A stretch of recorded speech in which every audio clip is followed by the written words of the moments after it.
చిరంజీవి అన్నయ్య ఇది కథ కాదు.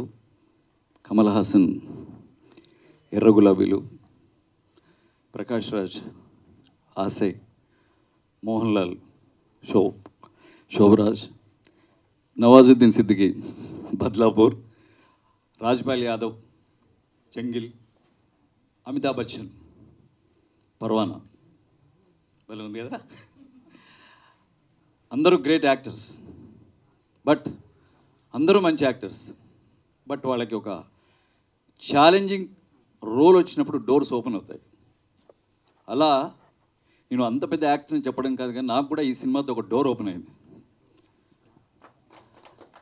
Behind every successful man there is a women అన్నట్టు ఈ క్యారెక్టర్ రావడానికి, ఈ క్యారెక్టర్ని సక్సెస్ఫుల్గా చేయడానికి మృతికా గారు కారణం. అండ్ ఆ పర్వానా డైరెక్టర్ బహుశా తెలిసి ఉంటుంది, జ్యోతి సంజయ్ పేరులోనే లేడీ ఉందంటే 100% లేడీ డైరెక్ట్ చేసిందంటే ఈ క్యారెక్టర్ నాకు డెఫినెట్గా పేరు వస్తుంది. అండ్ ఈ క్యారెక్టర్ గురించి చెప్పలేను, తర్వాత చాలా మాట్లాడాలి క్యారెక్టర్ గురించి. బట్ ఒక వేరే డోర్ మాత్రం ఉత్తేజ్గా ఓపెన్ అయింది. థ్యాంక్ యూ మృతికా గారు. అండ్ నాకు మాతృ సంస్థ అన్నపూర్ణ స్టూడియో అయితే పితృ సంస్థ అనొచ్చా ఈటీవీ ఉషా కిరణ్.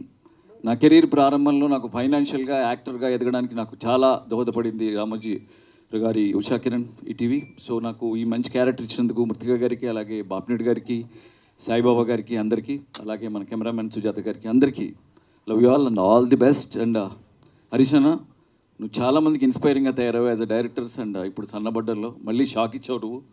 నాకు తెలిసి ఒక మూసగా వస్తున్న కొన్ని సినిమాల నుంచి కమింగ్ టైంలో బెస్ట్ ఫిలిమ్స్ నాకు తెలిసి హరీష్ శంకర్ నుంచి వస్తాయి. నేను ఎందుకంటున్నా నాకు తెలిసి అది బాగా మట్టి వాసన ఉన్నవాడతాను. సో అలాగే కో యాక్టర్స్ అందరూ శ్రీరామ్, రితికా సింగ్ వీళ్ళందరితో యాక్ట్ చేసినందుకు నాకు చాలా సంతోషంగా ఉంది. Love you all.